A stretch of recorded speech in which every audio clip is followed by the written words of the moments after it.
দেখুন, আরও একবার প্রমাণিত হলো যে তৃণমূল কংগ্রেস মানেই হচ্ছে এই ধরনের অসভ্যতা, তৃণমূল কংগ্রেস মানেই হচ্ছে এই ধরনের মৎসন্যায়।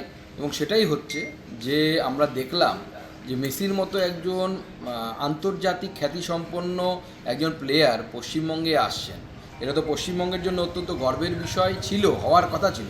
কিন্তু যবে থেকে এই প্রোগ্রামটা তৃণমূল কংগ্রেসের তরফ থেকে হাইজ্যাক করা হয়েছে, স্বরূপ বিশ্বাস হাইজ্যাক করেছে, অরূপ বিশ্বাস হাইজ্যাক করেছে, এদিকে এখানকার বিধায়ক তিনি হাইজ্যাক করেছেন।